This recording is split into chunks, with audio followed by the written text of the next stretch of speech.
अरे भैया आप इतना टेंशन क्यों ले रहे हो? भाभी यहीं कहीं होंगी, आप प्लीज रिलैक्स हो जाओ। मार डाला, उसने मार डाला। अन्ना, वो उसने मार डाला, उसने मार डाला, उसने मार डाला उसको। माया होश में आओ, किसने मार डाला और किसको? अनुष्का ने ऋत्विक को मार डाला। उसने खून कर दिया उसका। क्या हुआ भाभी? क्या हुआ? तुम? हाँ भाभी, मैं तो जिंदा हूँ। इसकी लाश तो वहां पड़ी हुई है। मैं सच बोल रही हूँ। हाँ? लगता है इसे झटका लगा है। इसके दिमाग की हालत अभी ठीक नहीं है। अर्नव, प्लीज इसका दिमाग की इलाज किसी अच्छे डॉक्टर से कराओ। अर्नव, मैं बिल्कुल ठीक हूँ। अनुष्का तुम झूठ बोल रहे हो। मैंने तुम्हें देखा है, तुमने ऋत्विक का खून किया है।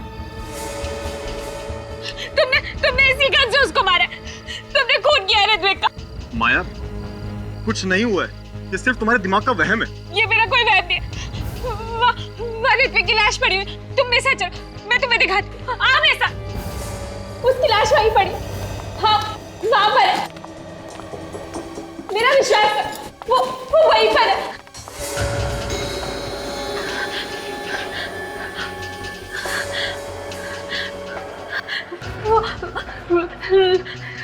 लाश तो यही थी।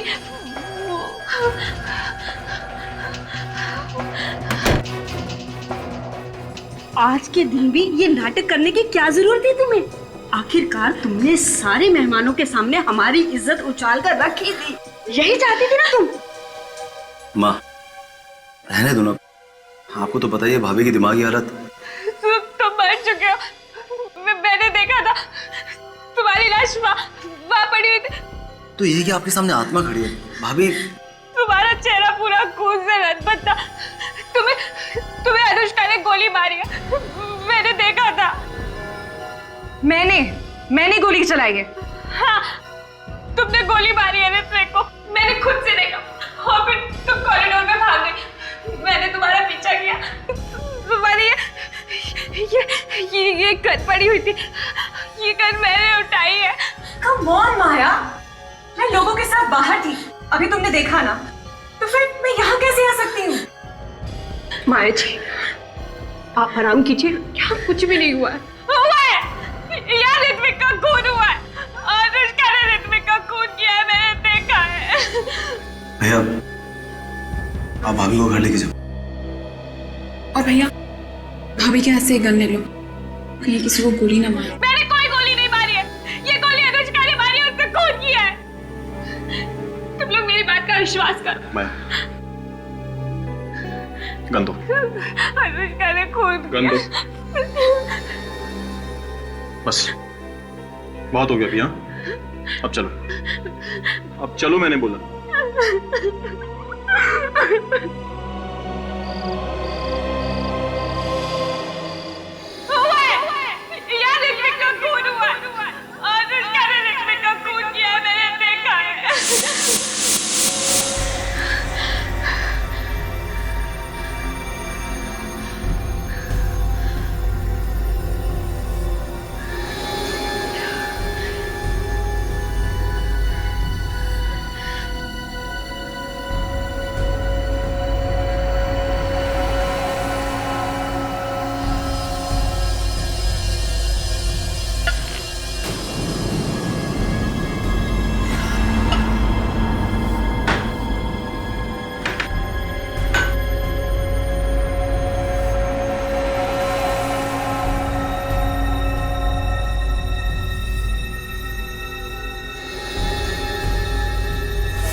अनुष्का,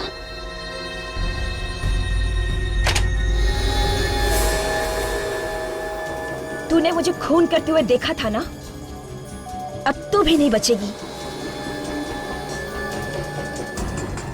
तुझे भी मरना होगा। नहीं! क्या हुआ माई जी? मार डालेगी। मैं मरना नहीं चाहती। क्या हुआ माया? क्या हुआ? क्या हुआ माया? पता नहीं सर, ये सोते सोते अचानक से चौंक गई और कह रही है कि इन्हें कोई मारना चाहता है। कौन मारना चाहता है माया? वो वहाँ पर खड़ी अनुष्का, वो मुझे मार डालेगी।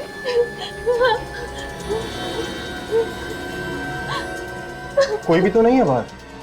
वो भी यही खड़ी थी, उसने मुझे मारने की धमकी दी थी। आर्नव, तुम्हें कितनी बार कह चुकी हूँ कि तुम्हारी बीवी का दिमाग खराब हो चुका है, अब इसे घर में रखना ठीक नहीं है, इसे हॉस्पिटल पर जाओ। कैसी बात कर रही हैं आप मॉम? अरे कुछ नहीं हुआ उसको, ठीक हो जाएगी वो। जब इतने दिन तक ठीक नहीं हुई तो अब तक खाक ठीक हो जाएगी। मैं झूठ नहीं बोल रही, आप लोग मेरा विश्वास कीजिए। वो मार डालेगी मुझे, मैं मरना नहीं चाहती। माया, ये वहम निकाल दो अपने दिमाग से प्लीज, और अभी सो जाओ। रिया, माया का ध्यान रखना।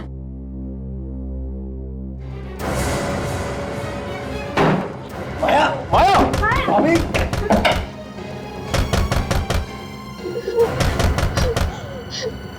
माया,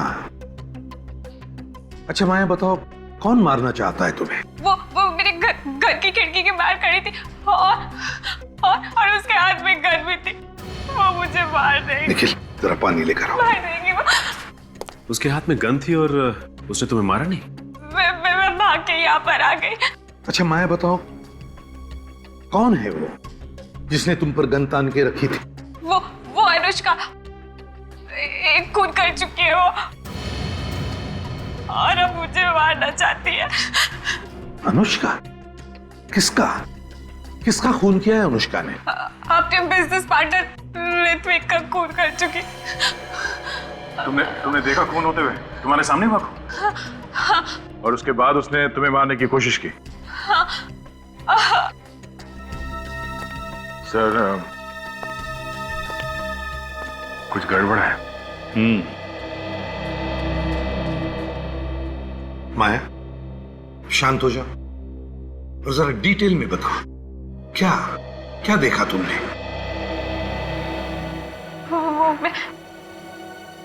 मैं ऋत्विक की बर्थडे पार्टी में गई थी और एक रिसोर्ट में। मेरी तबीयत कुछ ठीक नहीं थी, मुझे नींद सी आ रही थी, इसलिए मैं कमरे में सो गई। जैसे ही गोली चलने की आवाज सुनी, मैं और डर गई।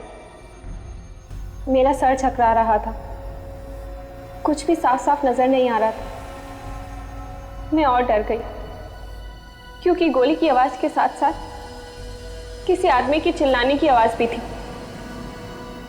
जैसे ही मैंने आंखें खोली और देखने की कोशिश की, मैं और भी डर गई।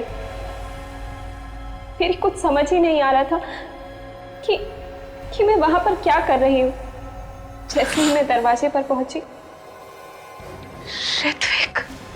ऋत्विक की लाश पड़ी थी। तब तक मुझे सब कुछ साफ दिखाई देने लगा था, इसलिए मैं ऋत्विक को उसके कपड़ों से पहचान गई, क्योंकि उसके चेहरे पर खून ही खून लगा हुआ था। इसलिए मैं मदद के लिए चिल्लाते हुए बाहर निकली। ये तो अनुष्का, रुको अनुष्का। गन?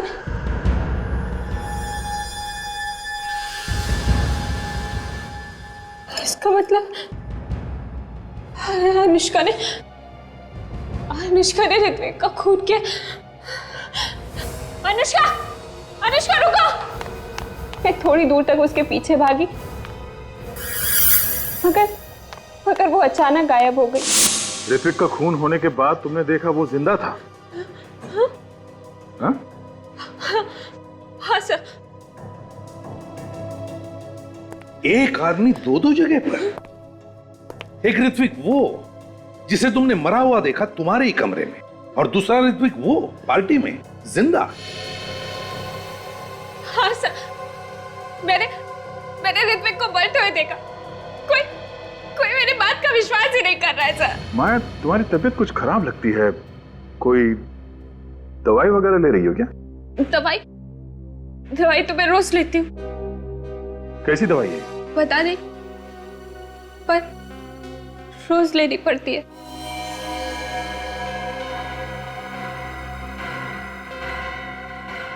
माया, हम तुम्हारे घर वालों से मिलेंगे।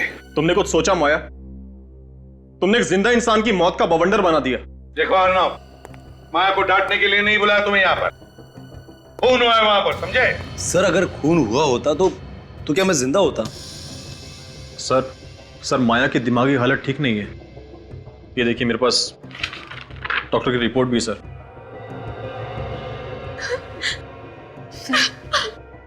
मैं माया जी को अंदर लेकर जाऊं? इन सब बातों से इनके दिमाग पर बुरा असर पड़ेगा। ठीक है, लेकर जाओ। काजल, ध्यान रखना इस पर। आइए।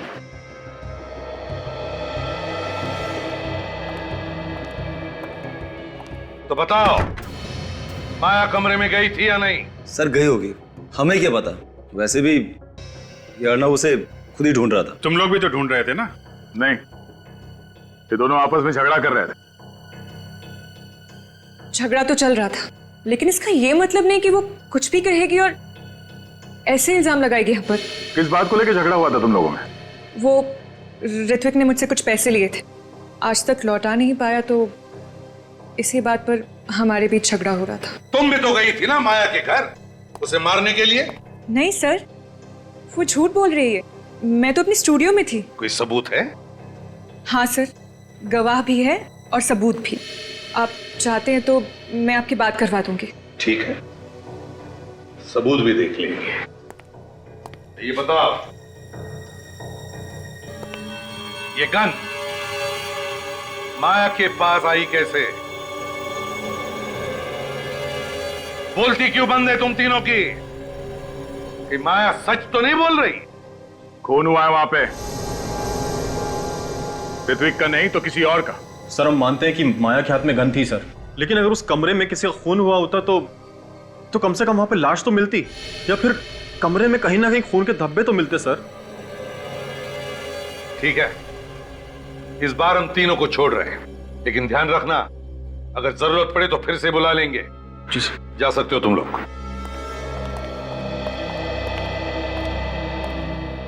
सर कुछ ना कुछ तो हुआ है उस कमरे में। हाँ अभिजीत, कुछ तो हुआ है।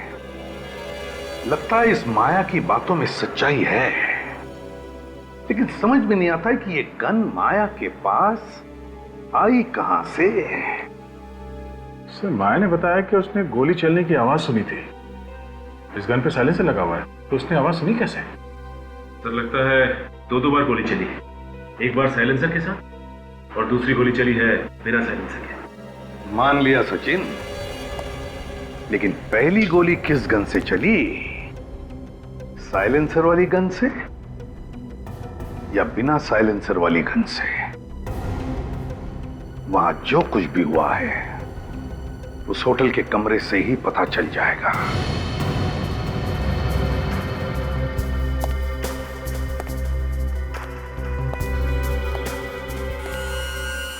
ये देखो, गोली यहां पे घुसी है।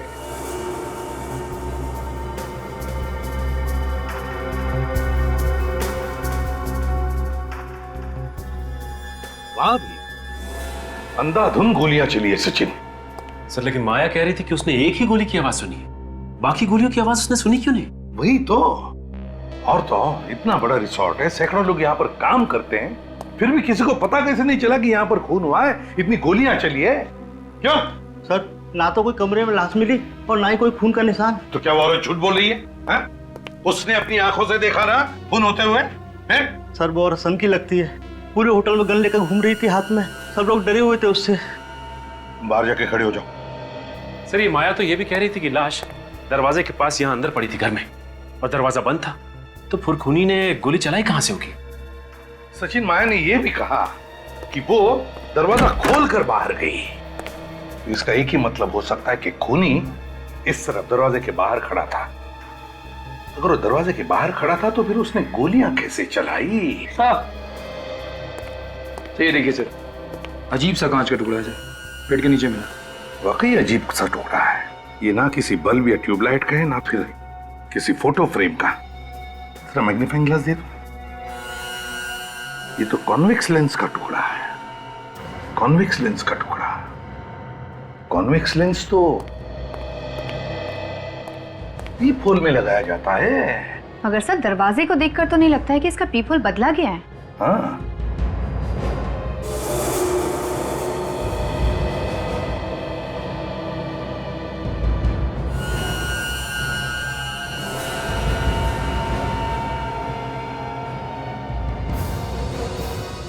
काजल, ना सिर्फ पीपोल बदला गया है बल्कि ये दरवाजा भी बदला गया। दरवाजा बदल दिया क्या? हाँ, दरवाजा भी बदला है।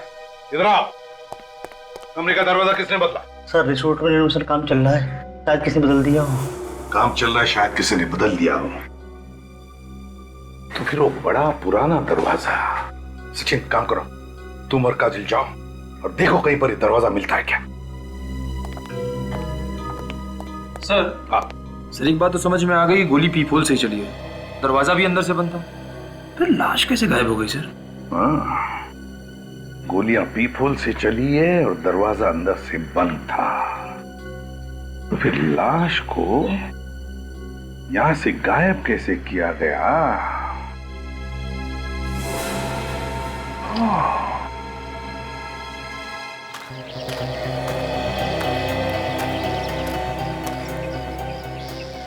निखिल, खूनी अगर लाश को ले गया होगा तो यहीं से, इसी खिड़की के रास्ते से ही ले गया होगा, क्योंकि अगर मेन दरवाजे से लेके जाता तो कोई ना कोई उसे देख लेता। हाँ सर, अगर घायल भी हुआ होगा तो भी यहीं से गया होगा सर। सिक्योरिटी, अरे सुनो। सलाम साहब। यहाँ पर कल रात को जो बर्थडे पार्टी थी, जी, उस वक्त ड्यूटी पर कौन था? तुम दोनों थे? हाँ सर, हम ही दोनों थे। तो क्या कल रात तुमने किसी घायल आदमी को यहाँ से भागकर जाते हुए देखा, या किसी आदमी को कोई भारी सामान लेकर जाते हुए? मेरा मतलब है कोई लाश वगैरह? नहीं सर, हमने नहीं देखा। ऐसे मुंह उठा के मत बताओ, बिना सोचे बिना याद किए। ठीक से बताओ, याद करो, बताओ, देखा तुमने? सर मुझे पक्का याद है, पार्टी खत्म होने तक यहाँ से कोई नहीं गया था। किसी गाड़ी को जाते हुए देखा? हाँ सर, गाड़ी गई थी यहाँ से। गई थी? कौन सी गाड़ी? सर वो जो 2 टेम्पो है ना, उनमें से एक टेम्पो गया था। कौन सी गाड़ी है? सर ये वाली। ये हमेशा आती रहती है? हाँ सर, रिसोर्ट से टाउन और टाउन से रिसोर्ट आना जाना लगा रहता है। जरा चाबी दो। सर चाबी तो ड्राइवर के पास है। तो ड्राइवर को बुलाओ जल्दी। ड्राइवर तो सुबह से गायब है सर। ड्राइवर सुबह से गायब है मतलब? बिना पूछे बिना बताए ऐसे ही गायब हो गया? निखिल, खोल दो गाड़ी का दरवाजा।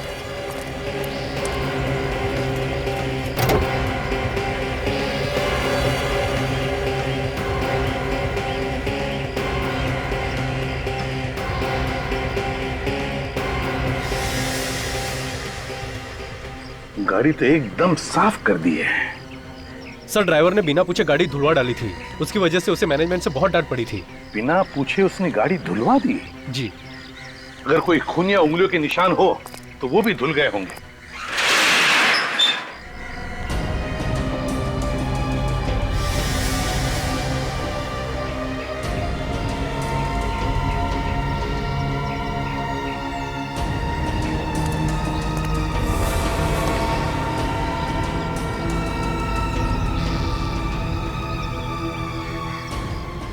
टायर में कीचड़ जैसी मिट्टी, ये कहां से आ गई? इसका एक ही मतलब है, ये गाड़ी किसी ऐसी जगह पे गई थी जहां पर इस तरह की मिट्टी है। निखिल सर, ये मिट्टी उठाओ। सर। लाश इसी गाड़ी में ले जाई गई थी, कहां पर ये मिट्टी ही बताएगी। भाई साहब इधर सुनिए। जी। अच्छा ये बताइए कि ये इस होटल के जो पुराने फर्नीचर्स हैं वो सब कहाँ रखे जाते हैं? इस होटल के पुराने फर्नीचर यहाँ पे रखे जाते हैं।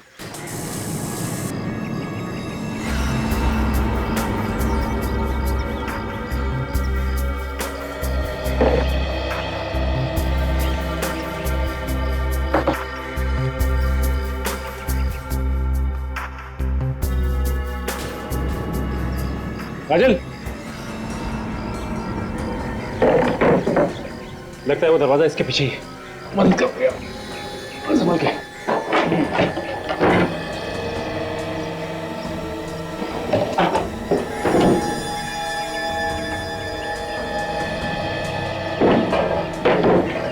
ये देखो,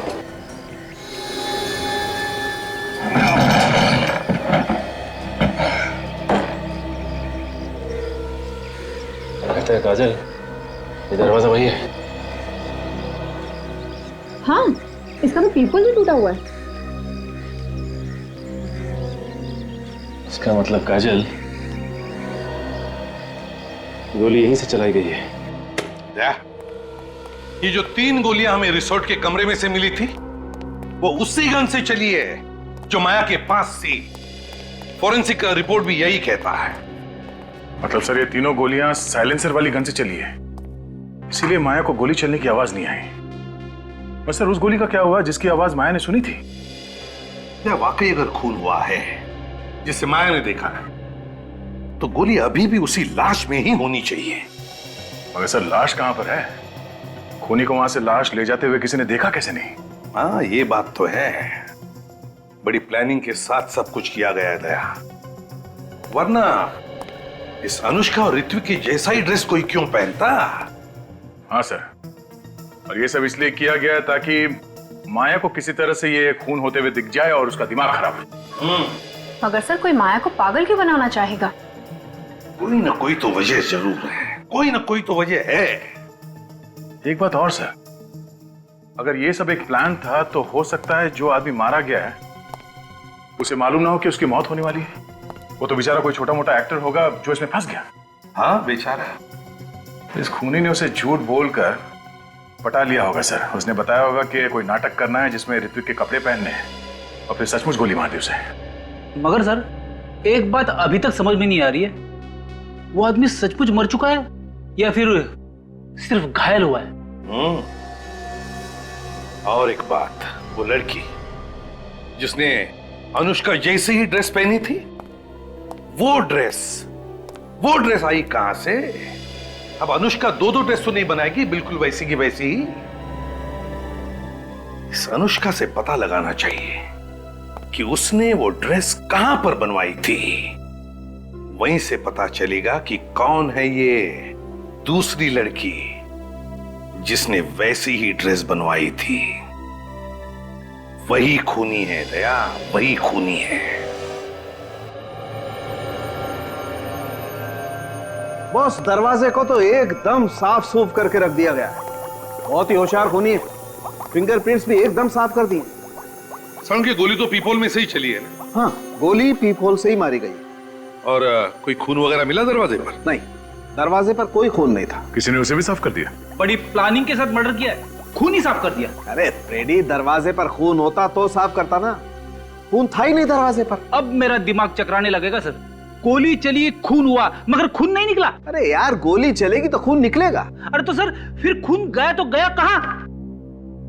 और अगर सर किसी को गोली लगेगी तो थोड़ा बहुत खून तो उड़ेगा ही ना। थोड़ा बहुत खून तो जरूर उड़ेगा, लेकिन इस दरवाजे पर जरा भी खून नहीं था। खून होता तो केमिकल डालते दिख जाता ना। तो फिर अभी ये कहना मुश्किल है कि वाकई में किसी का खून हुआ है या नहीं। बिल्कुल तय, वाकई मुश्किल।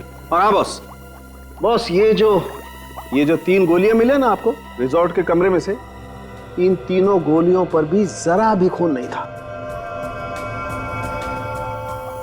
चलो मान लिया कि गोली पीपोल में से ही चली थी, फिर जो भी कोई आदमी पीपोल की उस तरफ से बाहर देख रहा था, गोली चलते ही उसकी खोपड़ी के तो चिथड़े चिथड़े उड़ जाते हैं।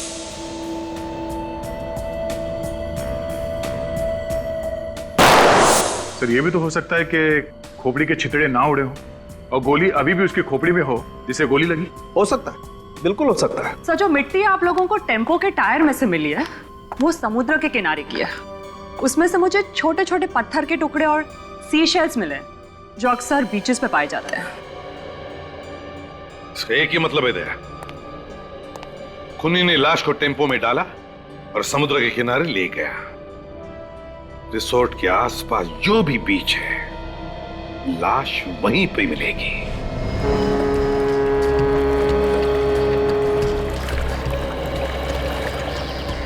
सचिन, इस रिसोर्ट के आसपास यही एक क्रीक है और वो गाड़ी यहीं पर आई थी, यहीं पर। ये देखो, ये है ना,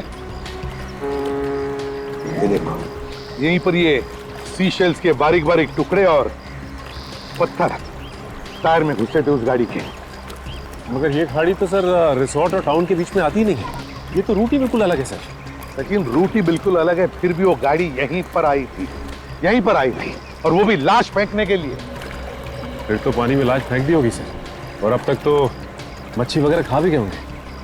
फिर भी सचिन, दूर दूर तक नजर दौड़ाते हैं, कुछ ना कुछ तो जरूर मिलेगा, है ना? चलो काम पे लग जाते हैं।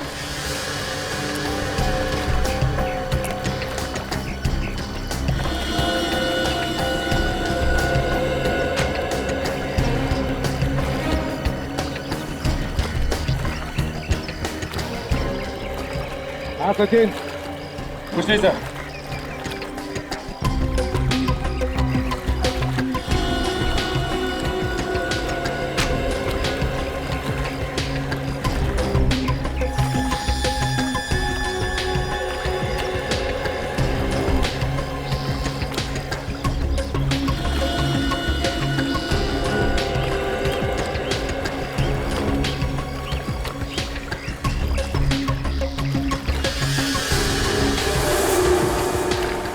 सर। हाँ सचिन।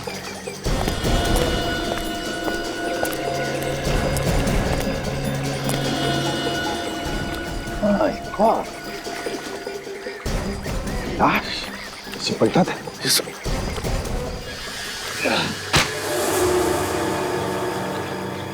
सर कहीं ये वही लाश तो नहीं? सचिन, ये वही लाश है। इसे रिसोर्ट में मार डाला और यहां ला करके जला दिया और फिर गाड़ी को अच्छी तरह से धुलवाकर रिसोर्ट में जाकर के खड़ी कर दी।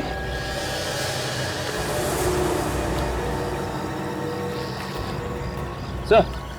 हाँ सचिन। ये देखिए सर। ये क्या है? ये तो कोई लोहे का टुकड़ा दिखता है, पिघला हुआ। लेकिन सर क्या हो सकता है ये? सचिन, अगर यहां पर है तो ये जरूर कोई ना कोई सबूत तो है ही है। कोई ना कोई सबूत तो है।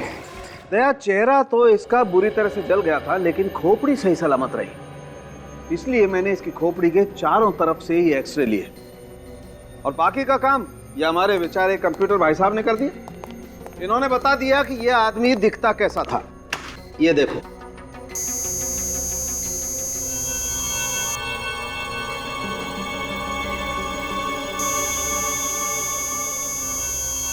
चलो, अब तो माया के परिवार वालों में से कोई तो इसे पहचान ही लेगा। और नहीं पहचाना तो? अब नहीं पहचाना तो अब सर, मुझे तो लगा था कि केस खत्म हो गया। गड़बड़ हो सकती है फेडी। अगर परिवार का कोई आदमी इसमें मिला हुआ है और उसे पता चल गया कि हमें लाश मिल गई है, तो कहीं इस माया की जान खतरे में न पड़ जाए। मगर सर, इस आदमी के बारे में पूछताछ तो करनी पड़ेगी। ये है कौन और इसे ऋत्विक जैसे कपड़े क्यों पहन रखे थे? देखो भाई, मैं आप लोगों को इतना तो बता सकता हूँ कि इस आदमी की उम्र 35 से 40 साल के बीच में थी। कुछ और पता चला डॉक्टर साहब? हाँ दया, इस आदमी की कलाई की रिस्ट की हड्डी टूटी हुई थी, ये देखो, और इसने प्लास्टर लगाया हुआ है। प्लास्टर लगा हुआ है? मतलब हड्डी अभी अभी हाल ही में टूटी होगी? बिल्कुल। तो किसी हॉस्पिटल में जाके उसने प्लास्टर लगवाया होगा। इस हॉस्पिटल को हम लोग ढूंढ सकते हैं। हाँ सर, इस आदमी के खोपड़ी में से जो गोली मिली थी वो इस गन से नहीं चली, और जो पिघला हुआ लोहे का सामान मिला था वो एक्चुअली एक गन थी। अच्छा, तो जो 3 गोली चली उस कमरे में वो इस गन से चली थी जो माया के पास थी, जिसपे साइलेंसर लगा हुआ था। इसीलिए उसे गोली चलने की आवाज सुनाई नहीं दी। और जिस गन से खून हुआ है उसे पिघला दिया गया, जिसकी आवाज माया ने सुनी। मगर गन को पिघलाना इतना आसान नहीं है। बिल्कुल फ्रेडी, गन को मेल्ट करना वाकई आसान नहीं है। बहुत हाई टेम्परेचर चाहिए, लगभग 1530 डिग्री का टेम्परेचर चाहिए, तभी जाकर के गन का लोहा पिघल सकता है। और दया, ये काम कोई लोहार या कोई वेल्डर ही कर सकता है।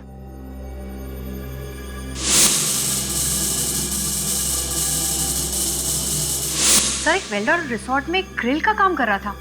हो सकता है काम भी उसी ने किया।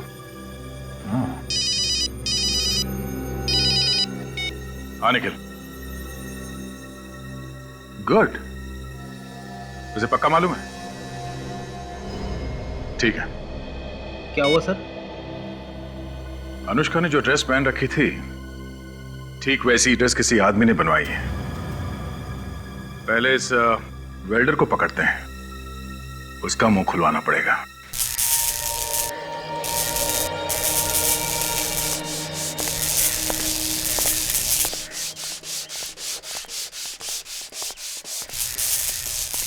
जी सर। तुम जाओ। ठीक है।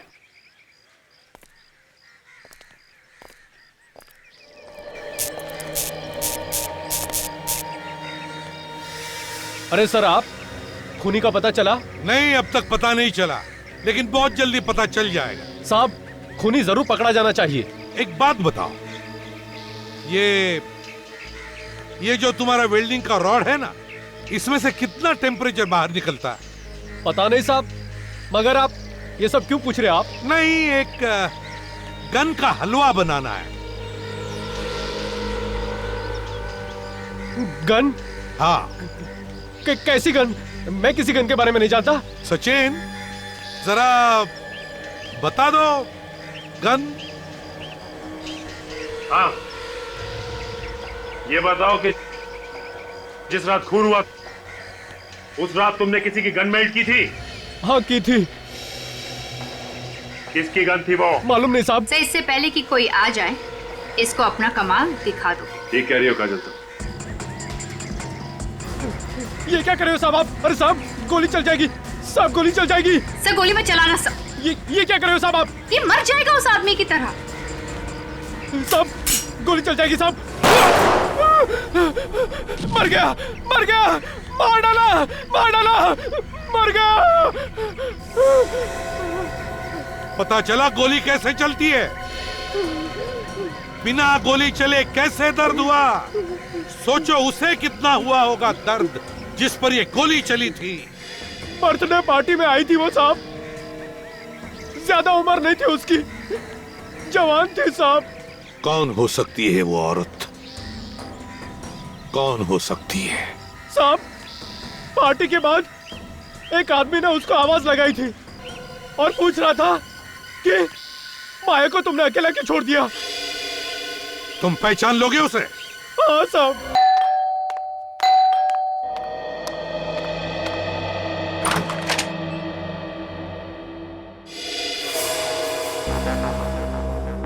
सर, आप लोग यहाँ मेरे घर में? क्यों? हमारा यहाँ आना मना है क्या? नहीं सर, ऐसी कोई बात नहीं है। आप लोग अचानक ऐसे आ गए।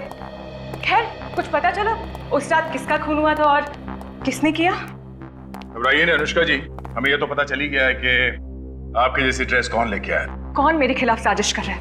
आप बस उसका नाम बताइए। मैक्स, पता चल जाएगा। वो यहीं रहता है, इसी घर में। मेरे घर में? हाँ, और उसकी हिम्मत तो देखिए, यहीं इस घर में रहता है और वो माया को पागल बनाने की कोशिश कर रहा था और आपको पता ही नहीं चला। नहीं नहीं, ये कैसे हो सकता है सर? जानती हो इसे? ज्ञान? हाँ, ज्ञान। जी हाँ, ये मेरे पति हैं। ये तुम्हारे पति हैं? हाँ, क्यों? अनुष्का जी, उस रात होटल में इन्हीं का खून हुआ था।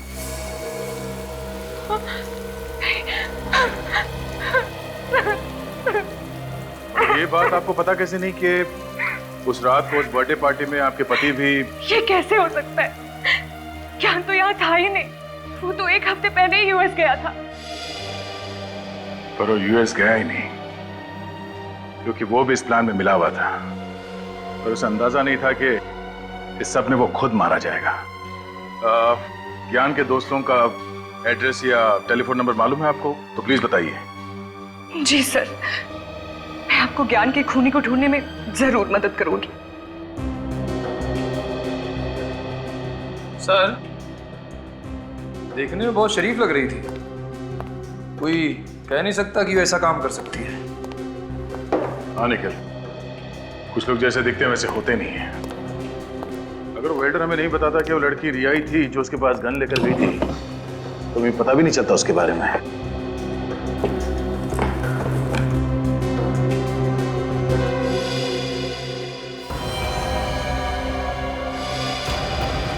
ये रिया किसी एक डॉक्टर के पास नहीं जाती थी, अलग अलग डॉक्टरों के पास जाके अलग अलग दवाइयां लिखवा कर लाती थी।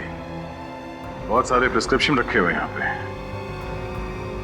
बहुत हेरफेर है इन दवाइयों का। फिर हो सकता है माया को पागल बनाने के लिए किया जा रहा हो।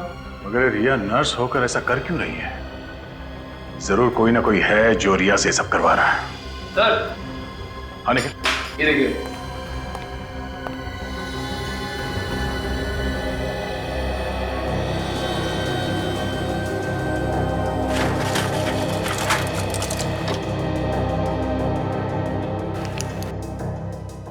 दवाइयों में नाम नहीं लिखा है। सर इंजेक्शन भी बहुत सारे हैं सर, हो सकता है दवाइयाँ नकली हो।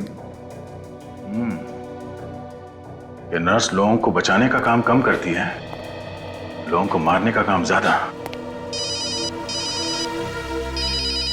हाँ सचिन, इस रिया का मोबाइल के बारे में पता चला? उसकी लोकेशन क्या है? नहीं पता चला।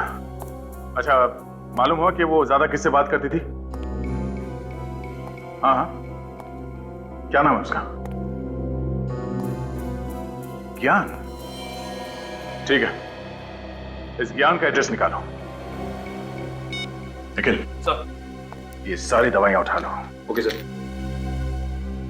ये दवाइयां हमारे लिए सबूत का काम करेंगी। सच बोल रहे हो? वाकई मालूम नहीं तुम्हें विज्ञान क्यों रुका था होटल के कमरे में? नहीं सर, नहीं मालूम। ज्ञान ने तो कहा था कि वो कहीं 7 दिनों के लिए बाहर जा रहा है अपनी पत्नी अनुष्का के साथ, कहीं इंडिया से बाहर। ये ज्ञान तुम्हारा दोस्त था ना? नहीं सर। सर, जिस ट्राई स्टार होटल में ज्ञान ठहरा हुआ था उसका मैनेजर आ रहा है सर। गुड। तो उसने अपने सारे प्लान दबा के रखे हुए थे, इसीलिए किसी को कुछ नहीं बताया। Manager try star hotel? हाँ सर, मेरा नाम कंसाकिया है, मैं ही होटल ट्राइस्टर का मैनेजर हूँ। बस तो जल्दी से ज्ञान के बारे में क्या जानते हो बताओ। ये देखिए सर, ये उस टैक्सी का बिल है जिस टैक्सी में होटल का ड्राइवर ज्ञान को ले जाता था। सुरती नगर खान? तुमने ड्राइवर से पूछा नहीं कि ज्ञान वहां पे क्या करने जाता? पूछा था सर, पर उसे कुछ नहीं मालूम। उसे वो जगह तो मालूम होगी ना जहाँ पे वो ज्ञान को छोड़ता था? हाँ, ये उसे जरूर पता होगा। बस तो वहीं पे पता चलेगा कि ये सारा मामला है क्या। ये फैक्ट्री तो बंद पड़ी, फिर ज्ञान यहाँ क्या कर रहा था? अरे आप लोग कौन हैं और यहाँ क्यों आए? हम लोग सीआईडी से कुछ पूछताछ करने आए। पर मैंने तो कोई गुनाह नहीं किया है। वैसे आप हैं कौन? हर्षवर्धन, इस फैक्ट्री का मालिक। हर्षवर्धन जी, जरा ये देखिए, आप इस आदमी को पहचानते हैं? ये तो ज्ञान है, इसे क्या हुआ? इसका खून हो गया। खून? किसने किया सर? वही पता करने की कोशिश कर रहे हैं हम लोग। वैसे आप ज्ञान को कैसे जानते हैं? सर, ये मेरी भतीजी माया का पति था। क्या? माया का पति? आप होश में है ना? माया का पति कोई और है, वो जिंदा है। देखिए साहब, आपको कुछ धोखा हुआ है। माया का पति यही है और आज ये मेरे पास आने वाला था जायदाद के पेपर्स लेने। किस जायदाद के पेपर्स? वही जो माया की है। ये सब जायदाद का चक्कर है। हर्षवर्धन जी, आप हमारे साथ ब्यूरो चलिए, वहीं दूध का दूध और पानी का पानी हो जाएगा। अर्नव, तुम माया के पति हो? तो फिर ज्ञान कौन है? ज्ञान? कौन ज्ञान? माया का पति। अरे माया का पति मैं हूं, मैं। और आप कैसे अंकल है? मैंने तो आज से पहले आपको कभी देखा ही नहीं। बंद करो तुम लोग ये नाटक। क्या है सब? ये सब जायदाद पाने का चक्कर है। धन के पीछे पड़े सब लोग। माया को जबरदस्ती पागल बनाया जा रहा है ताकि कोई उसका पति बनकर उसकी जायदाद लूट सके। खुद ही देख लो।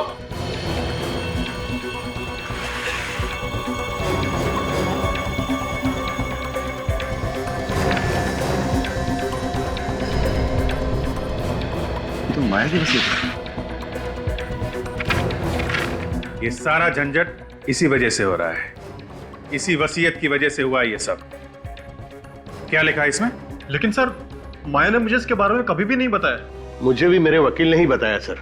और अचानक एक दिन ज्ञान कहीं से आया और कहने लगा कि माया की तबीयत बहुत खराब है और मैं ही उसका पति हूं। और कोई है माया के परिवार में? माया और उसकी चचेरी बहन मीनाक्षी के अलावा और कोई नहीं है परिवार में। और मीनाक्षी की कई साल पहले पानी में डूबकर मौत हो चुकी है। मैं भी उसका दूर का चाचा हूं। तो इस वसीयत से फायदा किसको होने वाला था? और किसे सर? माया को। मीनाक्षी तो मर चुकी है। मीनाक्षी की लाश मिली थी? वो मुझे नहीं पता सर। और हो सकता है मीनाक्षी अभी भी जिंदा हो और ये सब उसी ने किया है जायदाद के लिए। मगर सर, कोई ना कोई तो बीच में होगा ही जो माया को भी जानता होगा और मीनाक्षी को भी। हाँ, कोई ना कोई तो जरूर है दया, जिसने ये सब चक्कर चलाया है। सर, अब इन दोनों को अरेस्ट कर लेते हैं। यही बताएंगे हमें। मगर हमें क्यों? सर हमने क्या किया? ज्ञान का खून और माया को ड्रग्स देकर पागल बनाया तुम लोगों ने। किसके कहने पर किया ये सब? वकील साहब, आदमी को अगर पैसे सपने में भी दिख जाए ना तो उसके मुंह से पानी टपकने लगता है। लालचियों ने मेरी भतीजी माया को पागल बना दिया। मगर इस बात की सजा तो उन्हें मिल चुकी है ना? सजा तो मिल चुकी है वकील साहब, मगर इसका मतलब ये तो नहीं कि माया ठीक हो जाएगी। आप ठीक कह रहे हैं सर, इतनी आसानी से नहीं। अब तो वकील साहब, अब यही एक बंद पड़ी हुई आखिरी फैक्ट्री मेरी जायदाद में बची है। इसे भी बेचकर मैं सारा पैसा ट्रस्ट में जमा करा दूंगा। You are right sir. अब आपका कोई और रिश्तेदार भी तो है नहीं जो इस जायदाद का वारिस बन सके। है। मैं हूँ वारिस। कौन हो तुम? मैं मीनाक्षी हूँ, माया की बहन, जिसे आप लोग मरा हुआ समझ रहे थे। मीनाक्षी? मीनाक्षी, तुम यहाँ कैसे? तुम तो कई साल पहले डूब के मर गई थी। चाचा जी, ये मेरे मेडिकल रिपोर्ट्स हैं।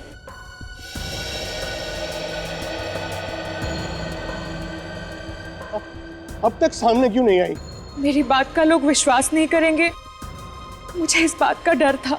हाँ, तुम्हारा डर सही था भी। हम भी तो यही पूछने वाले हैं कि इतने दिनों से कहां छुपी थी तुम और क्यों? सीआईडी। हाँ, सीआईडी। तुम्हें लगा कि ऋतिक और अर्णव ये तो पकड़े जा चुके हैं, केस खत्म। अब तुम खुल के सबके सामने आ सकती हो। यहाँ आने का रास्ता भी हमने ही खोला है। अनुष्का जी, आई एम सॉरी, मीनाक्षी जी है, ताकि यहाँ खुद आकर तुम कहो कि सारी जायदाद की वारिस मैं ही हूं।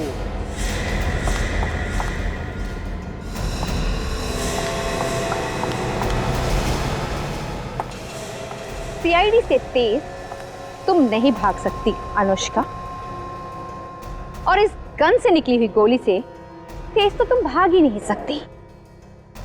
गोली कितने स्पीड से निकलती है मालूम है तुम्हें? 1 सेकंड में 900 किलोमीटर। जब स्पीड ही नहीं मालूम तो भागी क्यों?